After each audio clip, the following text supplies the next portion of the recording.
Hello guys, welcome to doer classes YouTube channel. मैं ओम प्रकाश और आज आप पढ़ने वाले हो अप्रैल 24 2019 का द हिंदू एडिटोरियल। तो आइए फ्रेंड्स, देखते हैं आज का टॉपिक। फ्रेंड्स, आज का टॉपिक है in an oil slick. Oil slick मतलब होता है लेयर ऑफ ऑयल, ठीक है, तेल की परत। तो यहाँ पर मतलब ये है तेल की परत में, इन एन ऑयल स्लिक, ठीक है। और आप एक मीनिंग यहाँ पढ़ सकते हो मुश्किल भरी स्थिति में, क्योंकि ये जो टॉपिक है कुछ ऐसा ही सेंस दे रहा है, ऐसा ही फील दे रहा है। वो आप टॉपिक पढ़ोगे तब आपको समझ में आएगा। तो इन एन ऑयल स्लिक का मतलब एक तो तेल की परत में या फिर एक जटिलता भरी मुश्किल भरी स्थिति में, ठीक है। On Iran sanctions, Iran sanction, Iran पर जो प्रतिबंध लगे हैं उस पर ये टॉपिक लिखा गया है। आज से 4 से 5 महीने पहले समथिंग, वही आप मान सकते हो कि 2018 के नवंबर के आसपास, नवंबर दिसंबर के आसपास आपने न्यूज़ पढ़ी रही होगी कि अमेरिका जो है वो ईरान पर सैंक्शंस लगा रहा है, प्रतिबंध लगा रहा है। और बाकी जो कंट्रीज़ जो ईरान से ऑयल इंपोर्ट करती हैं, ऑयल का आयात करती हैं, उनको भी ये कहा गया कि आप लोग आयात करना तेल का बंद कर दीजिए ईरान से। अगर ऐसा नहीं करते हैं तो अमेरिका अपने लेवल पर उस पर्टिकुलर कंट्री या पर्टिकुलर कंट्री के पर्टिकुलर किसी कंपनी पर सैंक्शंस लगा देगा, यानी प्रतिबंध लगा देगा, अलग अलग प्रकार की सुविधाओं से उसे वंचित कर सकता है, ऐसा अमेरिका ने कहा था, ठीक है। तो कुल मिलाकर के इस प्रकार के जो ईरान पर सैंक्शंस लगे थे, प्रतिबंध लगाए गए थे अमेरिका के द्वारा, यूएस के द्वारा, उन्हीं को लेकर के यह टॉपिक लिखा गया है। अब इंडिया के ऊपर क्या समस्या है, क्या इंडिया के खिलाफ भी एक्शन हो सकते हैं अगर इंडिया ऑयल इंपोर्ट करना बंद कर दे ईरान से, ठीक है। और चूँकि इंडिया के अच्छे संबंध हैं अमेरिका के साथ भी, और ईरान के साथ तो बहुत पहले से संबंध रहे हैं अच्छे खासे। तो कुल मिलाकर के अब दोनों ही स्थितियों में इंडिया कैसे बैलेंस करता है, तो ये यहाँ पर कुछ चीज़ें इसको लेकर के डिस्कस की गई हैं। और अदर कंट्रीज़ का क्या सिनेरियो है, मतलब अब सिर्फ इंडिया के लिए तो है नहीं, बहुत सारी कंट्रीज़ जो ईरान से ऑयल इंपोर्ट करती हैं उनके लिए क्या पर्सपेक्टिव, क्या सिनेरियो इस समय बन रहा है, ठीक है। तो वो सारी चीज़ें यहाँ पर डिस्कस की गई हैं। तो आप जानेंगे इन सब चीज़ों को इस टॉपिक को पढ़ करके। तो आइए टॉपिक को पढ़ते हैं और जानते हैं इन सब चीज़ों के बारे में। India is testing its traditional ties. Bharat test कर रहा है यानी परीक्षण कर रहा है इट्स ट्रेडिशनल टाइज़, अपने परंपरागत संबंधों का। किसके साथ? विथ ईरान, ईरान के साथ। ईरान के साथ जो ट्रेडिशनल टाइज़ हैं, मतलब परंपरागत, मतलब कहने का कि बहुत पुराने, परंपरागत का मतलब बहुत लंबे समय से, बहुत पुराने समय से चले आ रहे हैं, ठीक है। तो ईरान के साथ बहुत पहले से चले आ रहे जो संबंध हैं, टाइज़ हैं, उनका परीक्षण कर रहा है कौन? भारत। कैसे कर रहा है? मैन एडवर्ब डाला जाता है बाई प्लस वर्ब का आईएनजी फॉर्म से, तो ये मैन एडवर्ब है। किस प्रकार से परीक्षण कर रहा है? By giving in to US bullying, ठीक है। गिव इन टू समबडी का मतलब क्या होता है? गिव इन टू समबडी होता है कि आप किसी पर्टिकुलर चीज़ पर एग्री ना हो, लेकिन बार बार कहने पर फाइनली आप उसे मतलब अपनी सहमति दे दें, ठीक है ना। तो वो होता है गिव इन टू समबडी, ठीक है। तो यहाँ पर कहने का मतलब ये है कि भारत परीक्षण कर रहा है, कैसे? बाय गिविंग इन टू, मतलब कहने का ना चाहते हुए भी, अनविलिंगनेस के साथ सहमति देते हुए, टू यूएस बुलिंग, यूएस की, बुलिंग का मतलब होता है बदमाशी, ठीक है। बुलिंग मतलब होता है कुल मिलाकर के कुछ ऐसा कार्य करना, कुछ ऐसा अटपटा कार्य करना जो कि सामने वाले को परेशान भी कर रहा है, लेकिन उसके बाद भी हम करना चाह रहे हैं, तो वो सब क्या, एक प्रकार की बदमाशी ही होती है। तो अमेरिका का कुछ ऐसा ही हाल है, जान रहा है कि अलग अलग कंट्रीज़ को बहुत सारा लॉस हो सकता है, उनकी बहुत सारी प्रॉब्लम्स बढ़ सकती हैं, क्योंकि ऑयल इंपोर्ट करना, मतलब काफ़ी ज़्यादा ऑयल इंपोर्ट, मतलब एक्सपोर्ट करता है ईरान, अलग अलग कंट्रीज़ उसको इंपोर्ट करती हैं, लेकिन उसके बाद भी यूएस जो है लगातार इस प्रकार की परेशानियाँ खड़ी कर रहा है। तो ये एक प्रकार की बुलिंग ही है, बदमाशी ही है, ठीक है। तो कहने का मतलब ये है यहाँ पे कि भारत ईरान के साथ अपने बहुत पुराने संबंधों का परीक्षण कर रहा है। कैसे? अमेरिका की जो बदमाशीपूर्ण क्रियाकलाप हैं उनको ना चाहते हुए भी सहमति दे करके, है ना। अमेरिका कह रहा है तो भाई इंडिया मान रहा है। तो यहाँ पर दो चीज़ें हैं, वो अपने संबंधों को भी क्या कर रहा है, ईरान के साथ जो संबंध है उनको टेस्ट भी कर रहा है कि भाई अगर हम आपसे ऑयल लेना बंद कर देते हैं तो आप ये मत समझिएगा कि हमारे संबंध बेकार हैं या फिर मतलब और कोई प्रॉब्लम है। तो एक प्रकार से ये ट्रेडिशनल टाइज़ का टेस्ट भी है ईरान और इंडिया के बीच में, और कहीं ना कहीं उसे अमेरिका को सहमति देनी ही है, ठीक है, क्योंकि उसके अपने कुछ बेनिफिट्स अमेरिका से जुड़े हुए हैं इंडिया के, ठीक है। तो कुछ ऐसा इन्होंने यहाँ पे लिखा है। तो आइए टॉपिक को पढ़ते हैं, जानते हैं विस्तार से इसके बारे में। Faced with the US intransigent demand. Intransigent demand का मतलब क्या होता है? इंट्रांसिजेंट डिमांड मतलब होता है स्टबर्न डिमांड, एक तरह से, ठीक है। इंट्रांसिजेंट को आप पढ़ सकते हो स्टबर्न, जिद्दी, हठ भरी, मतलब जो कि जबरन कोई काम किया जाए, आप जानते हो कि गलत है लेकिन उसके बाद भी आप अपनी जिद पर अड़े हुए हो, ठीक है, तो वो कहते हैं। तो फेस्ड विथ, सामना करते हुए, यूएस इंट्रांसिजेंट डिमांड, मतलब अमेरिका की हठ भरी मांगों का। अब ये मांग कैसी है, कैसी डिमांड है, दैट की all countries put a full stop to oil imports from Iran, कि सारे देश, जितने भी देश हैं, सभी देश पुट अ फुल स्टॉप, रोक लगा दें, टू ऑयल इम्पोर्ट्स, तेल के आयात पर, फ्रॉम ईरान, ईरान से, और फेस सैंक्शंस, या फिर फेस करें, झेलें सैंक्शंस माने प्रतिबंध। मतलब यह मांग है, हठपूर्ण मांग या फिर जिद्दी भरी मांग क्या है, मांग है कि सभी देश या तो ईरान से तेल आयात पर बैन लगा दें, फुल स्टॉप लगा दें, रोक लगा दें, या फिर वो सैंक्शंस झेलें, या फिर हम उन पर प्रतिबंध लगाएंगे तो वो प्रतिबंधों को फेस करें, है ना। इस प्रकार की जो डिमांड है जिद्दी भरी, मतलब जिद वाली अमेरिका की, इसका सामना करते हुए, फेस करते हुए, द इंडियन गवर्नमेंट, भारत सरकार ने, हैज़ इंडिकेटेड, दर्शाया है, it will zero out oil imports, it माने इंडिया, इंडिया क्या करेगा, विल ज़ीरो आउट, कि ये ज़ीरो आउट कर देगा, कंप्लीटली रिमूव कर देगा, समाप्त कर देगा ऑयल इम्पोर्ट्स, तेल के आयात को, आफ्टर, किसके बाद, आफ्टर द मई 2 मई के बाद। 2 मई क्या है, डेडलाइन, अंतिम तारीख है, ठीक है। 2 मई की जो अंतिम तारीख है उसके बाद जो इंडिया है वो ऑयल के इंपोर्ट को ज़ीरो आउट कर देगा, पूरी तरह से फिनिश कर देगा। यह क्या किया है, इंडियन गवर्नमेंट ने इंडिकेट किया है, दर्शाया है, ठीक है ना। तो पूरा मीनिंग आप यहाँ तक समझेंगे कि अमेरिका के जो हठपूर्ण एक मांग है कि सभी कंट्रीज़ जो है ऑयल इंपोर्ट ईरान से करना बंद करें या फिर सैंक्शन फेस करें, इस प्रकार की हठपूर्ण जो डिमांड है उसको झेलते हुए भारतीय सरकार, जो भारत की सरकार है, उसने दर्शाया है, सीधी सीधे संकेत दिए हैं कि भाई ठीक है, हम ऑयल इंपोर्ट को रिमूव कर देंगे, समाप्त कर देंगे 2 मई की डेडलाइन के बाद, ठीक है। तो यहाँ कुछ इंपॉर्टेंट चीज़ ये हैं, all countries put a full stop to oil imports, all countries plural है, पुट वर्ब की फर्स्ट फॉर्म प्रेजेंट इंडेफिनिट है, ठीक है, विदाउट एस, या तो वो फुल स्टॉप लगाएं, पुट अ फुल स्टॉप, और फेस सैंक्शन, तो यहाँ पर भी वर्ब की फर्स्ट फॉर्म विदाउट एस आया है। तो ये क्या है, ये पैरेलल कंस्ट्रक्शन है, आप या तो और से सेंटेंस को जोड़ो या एंड से सेंटेंस को जोड़ो। अगर वर्ब से ही जोड़ रहे हो तो सेम फॉर्म ऑफ वर्ब आपको यूज़ करनी है। अगर एस या एस लगाया है तो एस या एस दूसरे वाले में भी लगेगा, वर्ब की थर्ड फॉर्म है तो वर्ब की थर्ड फॉर्म आगे भी होगा, ठीक है। तो जिस प्रकार से ये फॉर्म होता है यहाँ पर, वैसे ही फॉर्म यहाँ पर है, ठीक है। तो इनको झेलते, ये वर्ब की थर्ड फॉर्म से एक एडजेक्टिव फ्रेज है जो कि इंडियन गवर्नमेंट के लिए आया था। इन सभी मांगों को झेलते हुए भारत सरकार ने ऐसे इंडिकेशंस दिए हैं, ठीक है ना। तो ये पूरी की पूरी चीज़ें जो हैं इंडियन गवर्नमेंट के लिए लिखी गई थी, ठीक है। आगे बढ़ते हैं। Statements from the petroleum and external affair ministries, कुछ स्टेटमेंट्स हैं, वक्तव्य, कथन कह सकते हो आप, कहाँ से आए हैं, from the petroleum and external affair ministries. एक तो पेट्रोलियम और जो वाह्य मंत्रालय है, मतलब कहने एक्सटर्नल अफेयर मिनिस्ट्री, सजेस्ट, ऐसे ये सारे के सारे स्टेटमेंट्स जो कि पेट्रोलियम और एक्सटर्नल अफेयर मिनिस्ट्री से आए हैं, सजेस्ट, सुझाव देते हैं, ठीक है। ये स्टेटमेंट्स प्लूरल है इसलिए सजेस्ट आया, क्योंकि पहले प्रीपोजिशन के पहले वाला, ये स्टेटमेंट्स क्या करते हैं, सजेस्ट, सुझाव देते हैं।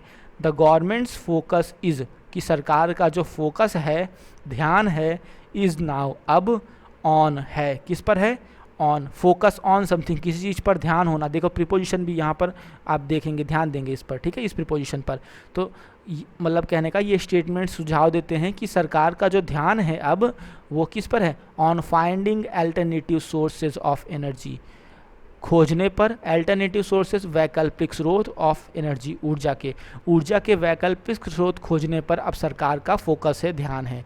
एंड और क्या करने पर है, और minimising the impact on the Indian market, और इसका मिनिमाइजिंग माने न्यूनतम कर देना, इम्पैक्ट, प्रभाव को, ऑन द इंडियन मार्केट, जो कि भारतीय बाज़ार पर हो रहा है। भाई तेल का बहुत ज़्यादा प्रभाव पड़ता है भारतीय बाज़ार पर, तो इस प्रभाव को मिनिमाइज़ कर देना, minimising the impact on Indian market, भारतीय बाज़ार पर इसका जो प्रभाव पड़ता है उस प्रभाव को कम करना, साथ में ऊर्जा के वैकल्पिक स्रोतों को तलाशना ही सरकार का फोकस रह गया है, ठीक है ना। ये कैसे समझ में आता है, ऐसा सुझाव कौन दे रहा है, स्टेटमेंट्स दे रहे हैं जो कि पेट्रोलियम और एक्सटर्नल अफेयर मिनिस्ट्री से आए हैं।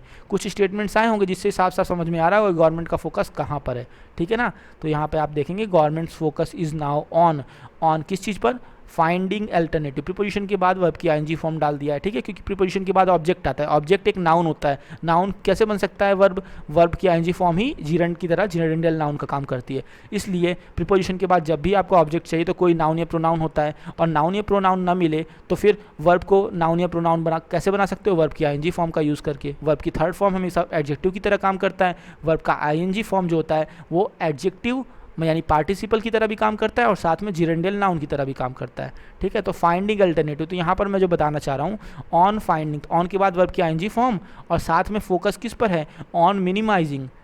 एक फोकस है finding alternative sources of energy और दूसरा फोकस है focus on minimising the impact. तो ऑन के बाद दो वर्ब जुड़ रही हैं, तो एक ये वर्ब जुड़ रही है और एक ये वर्ब जुड़ रही है जो वर्ब की आईएनजी फॉर्म से। तो जैसे ये वर्ब की आईएनजी फॉर्म है वैसे ही वर्ब की आईएनजी फॉर्म यहाँ पर भी जुड़ी है। बस इतना बताने का प्रयास था, ठीक है।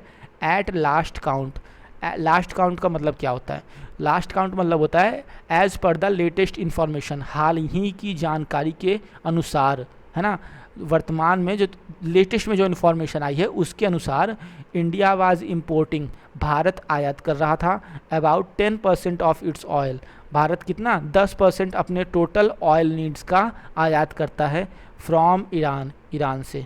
आल्दो यद्यपि इट हैड कंसीडरेबली रिड्यूस्ड, इसने क्या किया है, इट माने इंडिया ने कंसीडरेबली मतलब होता है इन मच अमाउंट, मतलब कहने का काफ़ी ज़्यादा, कंसीडरेबल मतलब जो विचार करने योग। अब कोई मात्रा विचार करने योग कब होगी, जब उस वास्तव में उसकी कैपेसिटी काफ़ी ज़्यादा हो, उसका जो रेंज है काफ़ी ज़्यादा हो, ठीक है।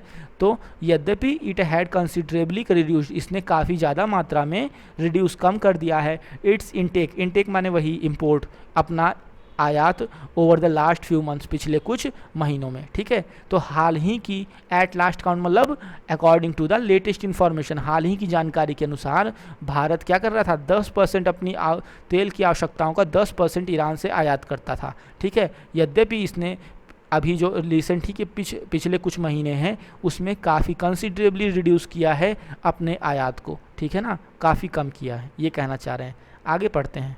The US has made it clear, America ने यह स्पष्ट कर दिया है दैट कि Indian companies that continue to import oil from Iran, भारतीय कंपनियां, कैसी कंपनियां, that continue to import oil from Iran, जो लगातार ईरान से तेल आयात कर रही हैं, ठीक है ना। तो ये कंपनीज़ हैं दैट कंटिन्यू, तो ये एक एडजेक्टिव फ्रेज आया इनके लिए।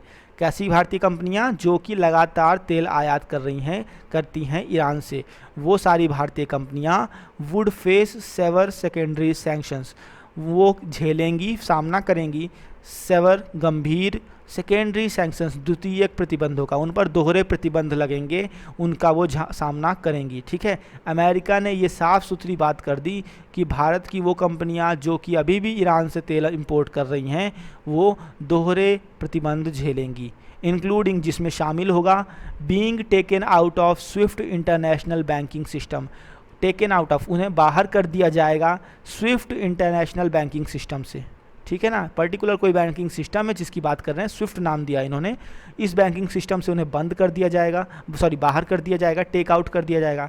And freeze on dollar transactions, और उनकी जो डॉलर ट्रांजैक्शंस हैं, मतलब डॉलर में लेन देन करने की जो प्रक्रियाएं हैं उनको फ्रीज कर दिया जाएगा, उन पर भी रोक लगा दी जाएगी।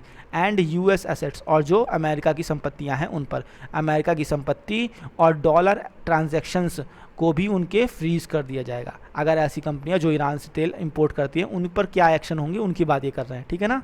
आगे पढ़ते हैं। इन रिस्पॉन्स, इसके जवाब में इंडियन इम्पोर्टर्स, अब भाई जब ऐसा समझ में आया तो इंडियन इम्पोर्टर्स ने क्या किया, तो भारतीय आयातक जो हैं इंक्लूडिंग द ऑयल पीएसयूज, जो तेल वाले पीएसयू पब्लिक सेक्टर की जो यूनिट्स हैं उनकी बातें कर रहे हैं। तो इंडियन इंपोर्ट जिसमें पब्लिक सेक्टर यूनिट्स भी शामिल हैं, उन सारी इंपोर्टर्स, उन सभी आयातकों ने क्या किया, हैव डिसाइडेड, उन्होंने निर्णय लिया है दैट की सोर्सिंग ऑयल का मतलब होता है to get something from a particular place, किसी निश्चित स्थान से कोई चीज़ प्राप्त करना। तो उन्होंने इम्पोर्टर्स ने ये निर्णय लिया कि सोर्सिंग ऑयल फ्रॉम ईरान से तेल प्राप्त करना इज़ अनवायबल। वायबल का मतलब होता है व्यावहारिक, जो कि that can be easily done, जिसे आसानी से कर सके। Unviable that can't be easily done, जिसे आसानी से न किया जा सके, तो वो अव्यवहारिक होता है। वैसे व्यावहारिक अव्यवहारिक शब्द जो है आप बहुत अच्छे से सुने होंगे, लेकिन इसका कभी मीनिंग फील नहीं किया तो आप नहीं समझ पाएंगे। व्यवहारिक क्या होता है? व्यवहारिक मतलब जो हमारे व्यवहार में हो, मतलब कहने का हम उसे आसानी से कर सके। अनवायबल मतलब जिसे करना आसान ना हो, अड़चन आए, मुश्किल हो, वो अनवेबल होगा। भाई ये व्यवहारिक नहीं है, ठीक है ना, तो अव्यवहारिक है। तो यही कहने का मतलब है कि जब ऐसी बातें इन्होंने सुनी तो जो इंडियन इम्पोर्टर्स हैं उनमें जो PSU के भी ऑयल वाले मतलब PSU पब्लिक सेक्टर यूनिट्स भी शामिल थी। तो ऐसे इम्पोर्टर्स जो हैं उन्होंने निर्णय लिया कि भैया ईरान से तेल प्राप्त करना अव्यवहारिक है एट प्रेजेंट, वर्तमान में, ठीक है, एज ए रिजल्ट। इसलिए परिणाम स्वरूप द गवर्नमेंट इज सीकिंग, सरकार क्या कर रही है? इज सीकिंग माने ट्राइंग, प्रयास कर रही है, टू एक्सप्लेन, व्याख्या करने का, बयां करने का, द डिसीजन, निर्णय को, एज ए प्रैग्मेटिक वन, एक व्यावहारिक, प्रैग्मेटिक माने व्यावहारिक। भाई ईरान से तेल प्राप्त करना तो मुश्किल ही है, तो अब बेहतर यही होगा कि अब किसी न किसी प्रकार से जो सैंक्शंस वाले हैं उन्हीं को सही साबित किया जाए कि कम से कम देश दोषी ना बने। मतलब अब आप जानते हो कि ईरान से तेल लेना आपके लिए बेनिफिशियल है, लेकिन अगर आप ये भी जान रहे हो कि भैया आपको तो छोड़ना ही पड़ेगा इंपोर्ट करना, है ना, तो फिर कहीं ना कहीं आप अपने कदम को, अपने स्टेप को एक लीगल वैलिड प्रूफ करने के प्रयास में रहोगे। तो वही यहाँ पर कहना चाह रहे हैं कि परिणाम स्वरूप हो क्या रहा है? जान रहे हैं कि तेल तो ले नहीं सकते, अव्यवहारिक है, इसलिए क्या है, परिणाम स्वरूप सरकार प्रयास कर रही है इस डिसीजन को, पर्टिकुलर डिसीजन को एक्सप्लेन करने का एज अ प्रैग्मेटिक वन, एक व्यावहारिक रूप में, ठीक है। Taken in India's best interest, मतलब कहने का जो कि लिया जाए इंडियाज़ बेस्ट इंटरेस्ट, मतलब भारत के सर्वोत्तम, मतलब सबसे अधिक हितों में, मतलब उस निर्णय को व्यावहारिक बता रही है जो कि भारत के सबसे ज़्यादा हितों में है, ठीक है ना। होगा क्या कि भाई इंपोर्ट रोक दो आप, यही हितों में होगा आपके। Officials point two the 6 month reprieve, जो अधिकारी लोग हैं पॉइंट टू, वो इशारा करते हैं टू द 6 मंथ रिप्रीव, 6 महीने की राहत की ओर। रिप्राइव माने होता है राहत, ठीक है ना, छूट कह सकते हो, डिस्काउंट कह सकते हो, रिलीफ कह सकते हो, वेवर कह सकते हो, माफ़ी जिसे हम कहते हैं। तो रिप्राइव माने राहत, एक तरह से आप कह सकते हो, अच्छा वर्ड है रिप्राइव जो राहत के लिए यूज़ होता है, ठीक है ना। तो ऑफिशियल इशारा करते हैं 6 महीने की राहत या छूट का। कैसे 6 महीने की छूट? फ्रॉम नवंबर 2018 टू मई 2019, नवंबर 2018 से मई 2019 के बीच की जो 6 महीने की छूट दी गई थी। अब ये है क्या? दैट दे रिसीव्ड, ये छूट क्या है 6 महीने की? दैट दे रिसीव्ड, जिसे कि इन्होंने प्राप्त किया था, मतलब कंट्रीज़ वालों ने, जो अलग अलग देश हैं उन्होंने रिसीव्ड, प्राप्त किया था, ये ऑफिशियल्स ने प्राप्त किया था, फ्रॉम द US, अमेरिका से, in the form of sanctions waiver, प्रतिबंधों पर, वेव माने माफ़ी, प्रतिबंधों की माफ़ी के रूप में। मतलब जैसे होता नहीं है कि अब आपको लोन देना है, मान लो चुकाना है, तो लोन पे आपको छूट मिल जाती है, उसे भी लोन वेवर कहते हैं। वैसे ही सैंक्शन वेवर, आपको प्रतिबंध लगाने हैं, मतलब प्रतिबंध आप पर लगाए जाने हैं, तो आपको डिस्काउंट मिल जाए कि चलो भैया इतने दिन तक आप और बचे रहोगे, इतने दिन तक आप पर प्रतिबंध और नहीं लगेगा, उसके बाद तो लगना ही है। तो वही कह रहे हैं यहाँ पे, सैंक्शंस वेवर के फॉर्म में अमेरिका से इन्होंने प्राप्त किया है 6 महीने की रिलीफ, 6 महीने का रिप्राइव, ठीक है, उसकी ये बात कर रहे हैं, उसकी और ऑफिशियल्स इशारा कर रहे हैं। अब ये वेवर है किस चीज़ का? To import Iranian oil, Iranian oil को आयात करने में जो सैंक्शंस लगाए गए थे उन पर वेवर की बात कर रहे हैं। एंड एग्जेम्पशंस, और जो छूट हैं, छूट कैसी? एग्जेम्पशन माने भी छूट होता है। To continue developing the Chabahar airport, मतलब कहने का कंटिन्यू, जारी रखना, डेवलपिंग विकास करना या निर्माण करना, द चाबहार पोर्ट, चाबहार जो पोर्ट बन रहा है, बंदरगाह बन रहा है उसको, ठीक है, एज पॉजिटिव आउटकम, एक सकारात्मक परिणाम के रूप में, ऑफ द नेगोशिएशन, माने बातचीत या तालमेल के लिए, ओवर द पास्ट ईयर, पिछले कुछ वर्षों में, पिछले कुछ वर्षों में जो नेगोशिएशंस हुए हैं सकारात्मक रूप से, पॉजिटिव आउटकम्स ऑफ नेगोशिएशंस, बातचीत के माध्यम से जो सकारात्मक परिणाम निकल के आए हैं, उससे हुआ क्या कि चाबहार एयरपोर्ट का डेवलपमेंट स्टार्ट है। मतलब कहने का कुल मिला के 6 महीने की छूट मिली थी, कौन कौन से 2 चीज़ों में? एक चीज़ तो ये था कि भैया सैंक्शंस में थोड़ा सा वेवर कर दीजिए, मतलब अभी थोड़ा 6 महीने तक के लिए तेल को आयात करने दीजिए। और दूसरा एक ये था कि भाई जो चाबहार एयरपोर्ट जिसमें ईरान सहयोग कर रहा है भारत का कि भैया मतलब एयरपोर्ट नहीं, पोर्ट है, बंदरगाह है, ठीक है ना, तो उसको बनाने में हेल्प कर रहा है ईरान, तो उस पर भी बैन, एक तरह से उस पर भी सैंक्शंस की बात की गई थी, तो उसमें भी एक प्रकार का रिलीफ, रिप्राइव मिला हुआ है उसकी ओर ये ऑफिशियल्स इशारा करते हैं। ठीक है, तो मीनिंग क्या निकला कि ऑफिशियल्स जो, अब सरकार तो प्रयास कर रही है डिसीजन को प्रैग्मेटिक साबित करने का ताकि वो भारत के बेस्ट हितों में रहे, ठीक है, और ऑफिशियल्स इशारा कर रहे हैं उन 6 महीनों की राहत का जो कि नवंबर से मई के बीच में इनको मिली है, जिसे कि इन ऑफिशियल्स ने प्राप्त किया था अमेरिका से, किस लिए, सैंक्शन वेवर के रूप में।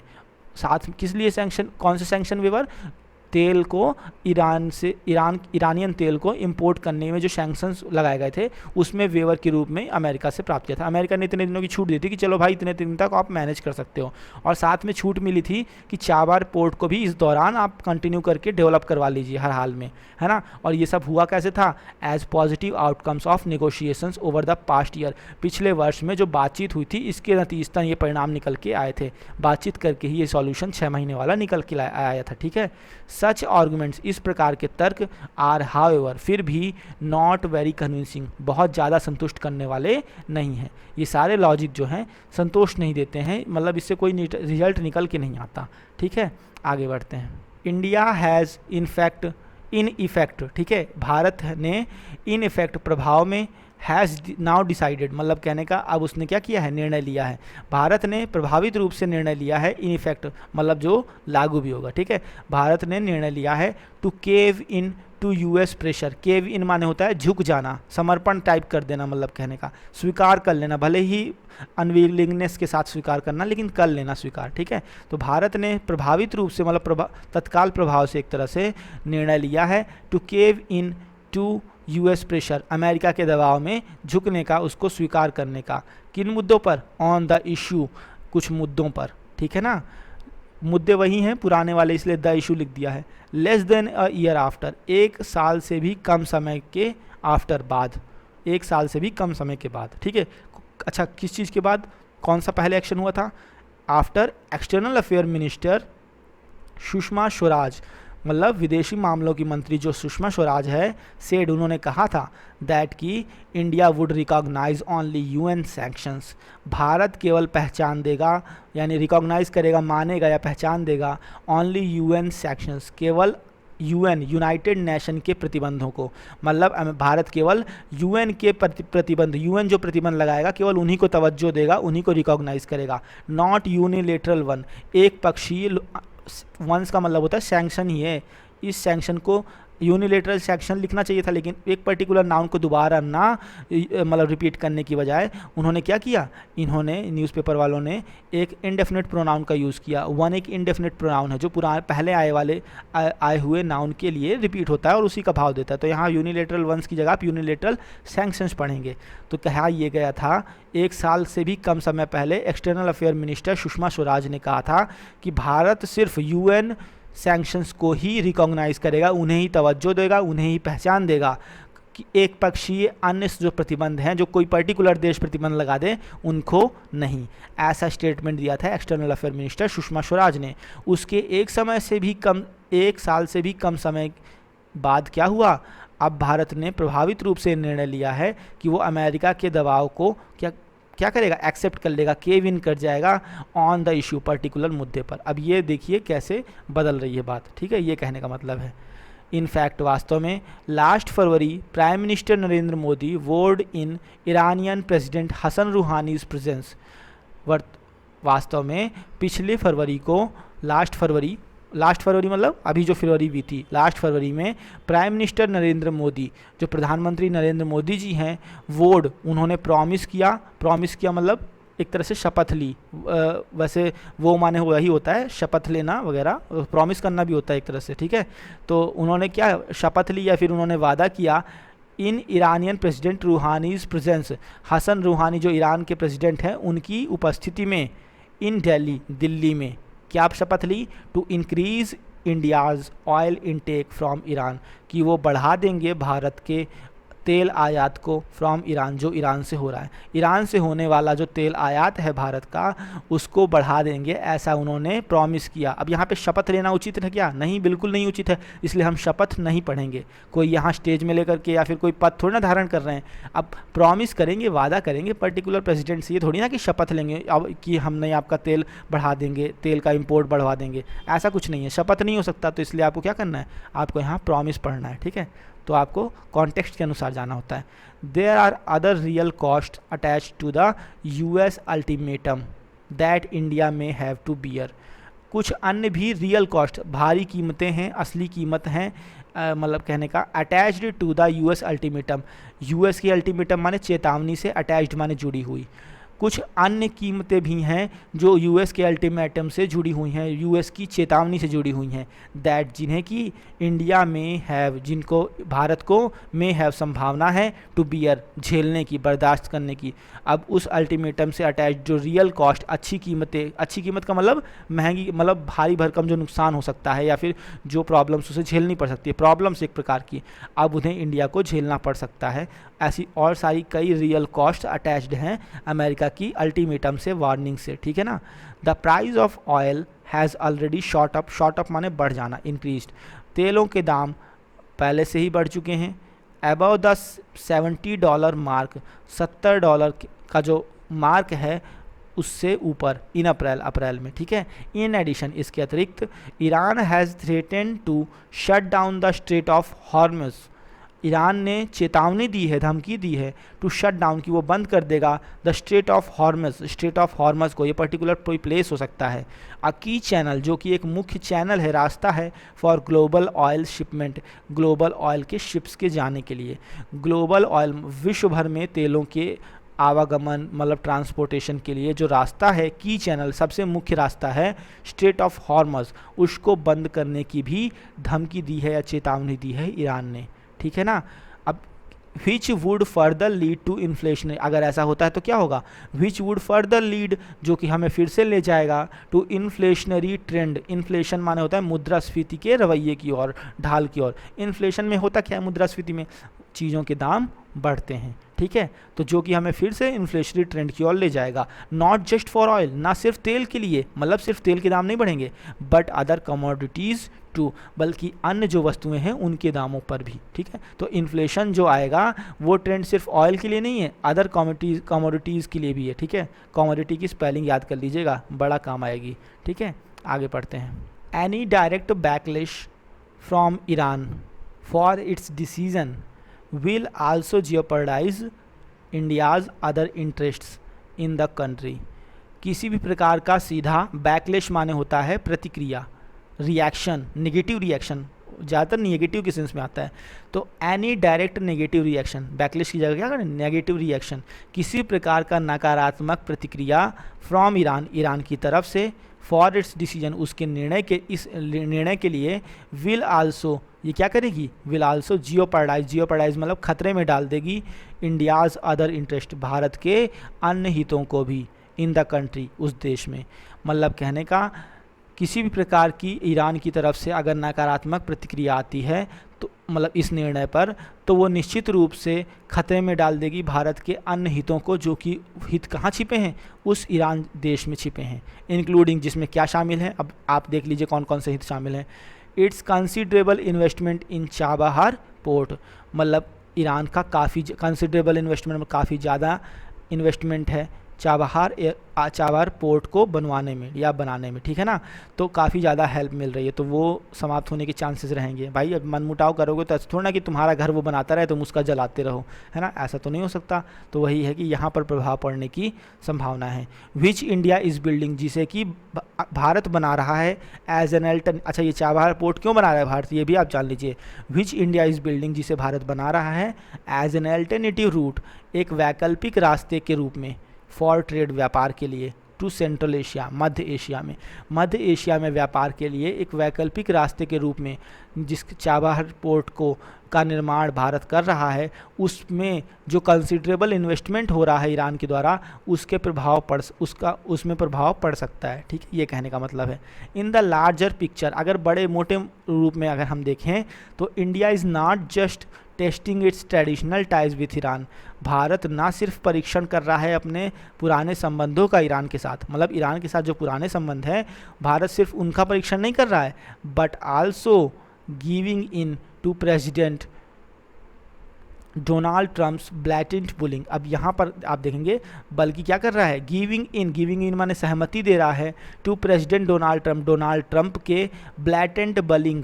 अब बलिंग माने वही बदमाशी, खुराफाट टाइप का, ब्लैटेंट और का मतलब होता है खुले ढंग से की गई, मतलब ऐसा बिहेवियर जो कि बिना मतलब ढके छिपे किया गया हो, मतलब कहने का खुल के किया गया हो, भले ही किसी को बुरा लगे किसी को अच्छा लगे, है ना, हठपूर्ण आप कह सकते हो, वैसा ही कुछ सेंस देता है, लेकिन ये कुछ ओपन वे में किया गया, भले ही कोई शॉक हो जाए, भले ही किसी को कोई प्रॉब्लम हो जाए, ठीक है, कोई मतलब नहीं, इस प्रकार का रवैया। तो प्रेसिडेंट डोनाल्ड ट्रंप का जो ब्लैटेंट बलिंग है, इनकी जो बदमाशी है, खुराफात है इस प्रकार की, उस पर सहमति का भी टेस्ट है, ठीक है। आफ्टर हिज एडमिनिस्ट्रेशन, जब इनके एडमिनिस्ट्रेशन प्रशासन ने विथड्रॉ वापस ले लिया, मतलब अपनी शेयरिंग वापस ले ली from the Iran nuclear deal से, मतलब ईरान का जो न्यूक्लियर समझौता है उससे, ठीक है।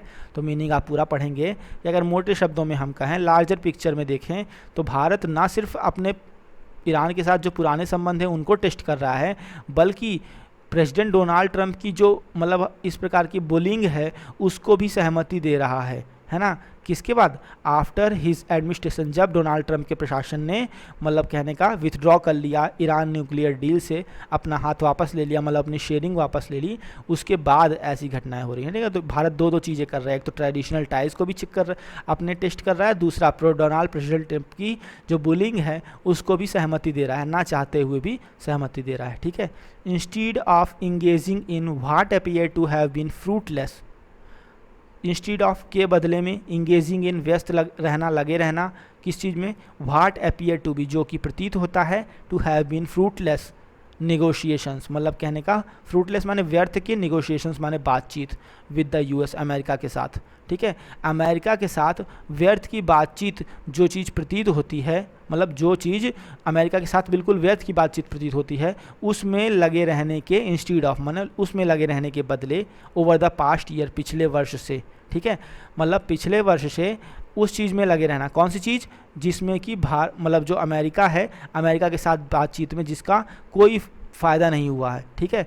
तो अमेरिका के साथ जो नेगोशिएशन चल रहे थे वो फ्रूटलेस प्रतीत हो रहे हैं, जहाँ पर ऐसे मुद्दों में लगे रहना पिछले साल से, इसके बजाय क्या करना चाहिए, इसके बदले, इंस्टीड ऑफ, इसके बदले India, China and EU, Bharat, China और यूरोपियन यूनियन को एंड अदर अफेक्टेड एंटिटीज़, और अन्य जो प्रभावित लोग हैं, अन्य प्रभावित जो ग्रुप हैं, उनको कुड हैव स्पेंट, समय व्यतीत करना चाहिए था, could have spent their time, उन्हें अपना समय लगाना चाहिए था, मोर प्रोडक्टिवली मतलब और कुशलता के साथ। जब प्रोडक्टिवली आता है, ये क्या है, प्रोडक्टिव एडजेक्टिव, प्रोडक्टिवली एडवर्ब, मतलब एक मैनर एडवर्ब है कि प्रोडक्टिवली इन्हें अपना टाइम स्पेंड करना चाहिए, प्रोडक्टिवली मतलब और कुशलता के साथ, ताकि और ज़्यादा प्रोडक्ट, और ज़्यादा फ़ायदा हो, और ज़्यादा उत्पाद पैदा हो, ठीक है, ये सेंस दे रहा है।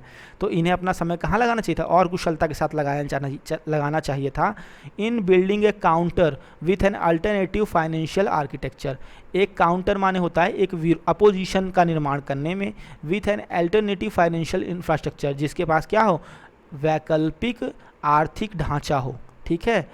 मतलब कहने का जितना इन्होंने टाइम यूएस को मनाने में, उसके साथ नेगोशिएशन करने में लगाए, जो कि फ्रूटलेस भी साबित हुआ, कोई फ़ायदा भी नहीं उसका, उस समय को इन्हें इंडिया, चाइना और EU को लगाना चाहिए था, मतलब कहाँ लगाना चाहिए था, प्रोडक्टिवली, बड़ी कुशलता के साथ एक काउंटर, एक अपोजिशन का निर्माण करने में, जिसमें कि वैकल्पिक आर्थिक ढांचे का क्या ऑप्शन हो, मतलब एक वैकल्पिक आर्थिक ढांचा जिसमें प्राप्त हो हमें, ठीक है। और वो हो कैसा, immune to US arbitrary moves, America के आर्बिट्रेरी माने मनमाने जो मूव्स, पहल हैं, अमेरिका के जो मनमानी प्रक्रियाएं हैं, मनमानी पहल हैं, उससे क्या हो, इम्यून माने सेफ हो, मतलब उसका कोई प्रभाव ना पड़े। इम्यून टू समथिंग का मतलब होता है not to be affected by something, है ना। तो ऐसा इन फाइनेंशियल इंफ्रास्ट्रक्चर इन्हें डेवलप करना चाहिए था उस समय में, जो कि इम्यून हो, सेफ हो यूएस के आर्बिट्रेरी मूव से, यूएस का जो मनमाना एक तरह से कोई भी नियम लागू कर देना, कोई भी सैंक्शन लगा देना, इस प्रकार का जो रवैया है उससे पूरी तरह सुरक्षित हो, ऐसी चीज़ को इन्हें बनाना चाहिए था। तो यहाँ पे सिर्फ इतना कहना चाह रहे हैं कि ये लोग जो पिछले साल से जो है अमेरिका को बातचीत करने में मनाने में लगे रहे इस प्रकार से, और इसका कोई फ़ायदा भी नहीं हुआ, इसकी बजाय इंडिया, चाइना और ईयू और इसी प्रकार के प्रभावित अन्य जितने भी लोग ग्रुप्स हैं उनको अपना टाइम लगाना चाहिए था कि वो एक अल्टरनेटिव फाइनेंशियल इंफ्रास्ट्रक्चर को डेवलप कर लें जो कि अमेरिका के मनमानी पहलों से स्वतंत्र हो, सेफ़ हो, सॉरी इम्यून का मतलब स्वतंत्र नहीं, सेफ़ होता है, पूरी तरह सुरक्षित हो, मतलब अमेरिका फिर चाहे जो कुछ करे इन्हें कोई प्रॉब्लम ना हो, इस प्रकार का कुछ इन्हें करना चाहिए था। ठीक है, तो ये था आज का editorial.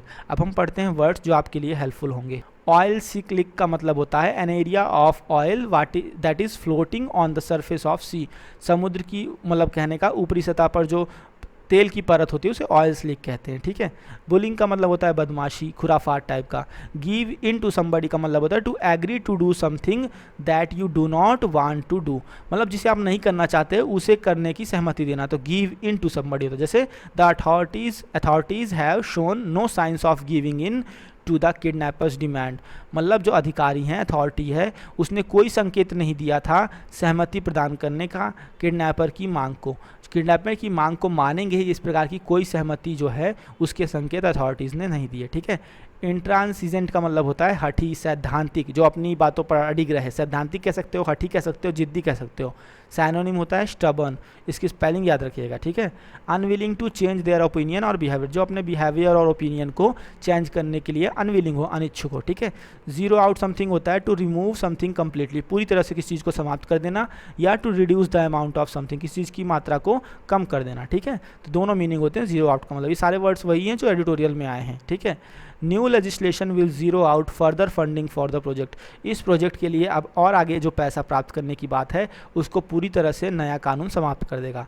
At the last count का मतलब होता है according to the latest information about the numbers of something, किसी चीज़ की संख्या के बारे में हाल ही की जानकारी के अनुसार जो इन्फॉर्मेशन होगी उसे कहते हैं एट द लास्ट काउंट। जैसे she had applied for 30 jobs at the last count, अंतिम जानकारी के अनुसार जो अंतिम गिनती थी तो उसने क्या 30 जॉब के लिए अप्लाई किया, 30 जॉब्स के लिए अप्लाई किया था, जो अंतिम बार तक गिनती गिनी गई थी और लेटेस्ट इन्फॉर्मेशन के अनुसार जो प्राप्त हुई है कि उसने 30 जॉब्स के लिए अप्लाई किया था। ठीक है, आगे बढ़ते हैं। सोर्स समथिंग फ्रॉम समथिंग, ये वर्ब है, मतलब to get something from a particular place, किसी पर्टिकुलर स्थान से कोई चीज़ प्राप्त करना। जैसे we source all the meat sold in our stores from British farms, हम प्राप्त करते हैं ऑल द मीट, पूरा का पूरा मांस, सोल्ड इन आवर स्टोर्स, जो हमारी मतलब दुकानों में बेचा जाता है, हमारी दुकानों में जो मांस बेचा जाता है हम उसे प्राप्त करते हैं फ्रॉम ब्रिटिश फार्म्स, ब्रिटिश की फार्म से। ठीक है, केव इन टू समथिंग का मतलब होता है टू फाइनली डू, अंतिम रूप से वो काम करना,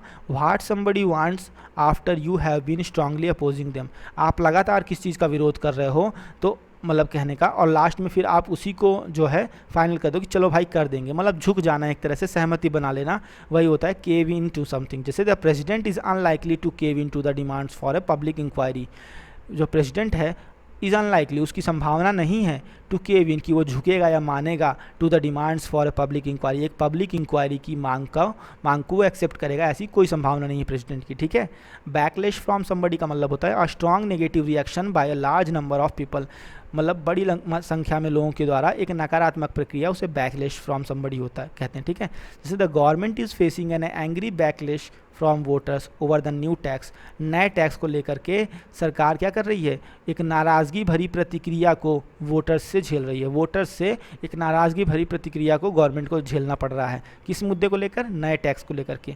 ब्लैटेंट का मतलब होता है done in an obvious and open way without caring, मतलब खुले तरीके से किया गया, विदाउट केयरिंग, बिना परवाह के। इफ़ पीपल आर शॉक्ड, कि क्या लोग अचंभित हो रहे हैं, लोग अचंभित हो रहे हैं, कुछ भी हो रहे हों, बिना किसी परवाह के कोई काम करना, वो होता है ब्लैटेंट। और ब्लैटेंट का सैनोनिम फ्लैग्रेंट, और यही एग्जाम में पूछा भी गया था, ब्लैटेंट का सैनोनिम फ्लैग्रेंट बना भी था। ठीक है, तो दोनों को याद करिएगा, दोनों ही बहुत भूलते हैं। ठीक है, आगे पढ़ते हैं। इम्यून का मतलब होता है इम्यून टू समथिंग, मतलब that can not be affected bye a particular disease और इलनेस, किसी पर्टिकुलर बीमारी से ना प्रभावित होने वाला, उसे कहते हैं इम्यून यानी सेफ। एग्जाम्पल देख लेंगे, few men are immune to her charm, कोई लड़की की बात कर रहे हैं ये कि उसके चार्म माने आकर्षण से, फ्यू मेन आर इम्यून, कुछ आदमी ही इम्यून माने सेफ हैं, बचे हुए हैं, मतलब प्रभावित नहीं हैं, तो कुछ ही लोग बचे हुए हैं टू हर चार्म्स, उसके आकर्षण से, मतलब सभी लोग उसके आकर्षण से नहीं बच पाए, बिल्कुल ना के बराबर। फ्यूमन का भी मतलब होता है कि बहुत कम आदमी, ना के बराबर आदमी ही हैं जो उसके आकर्षण पे मोहित नहीं हुए हैं, उससे बचे हुए हैं, सेफ हैं। इम्यून का मतलब नॉट अफेक्टेड। तो उम्मीद करता हूँ कि आपको नहीं भूलेगा, ठीक है ना। तो ये थे कुछ वर्ड्स और आज का एडिटोरियल। तो अगर आपको वीडियो पसंद आया हो और एडिटोरियल समझ में आया हो तो प्लीज़ वीडियो को लाइक कीजिएगा, शेयर कीजिएगा और कमेंट कीजिएगा। फिर मिलेंगे नेक्स्ट वीडियो में नए टॉपिक के साथ। तब तक के लिए goodbye, thank you very much.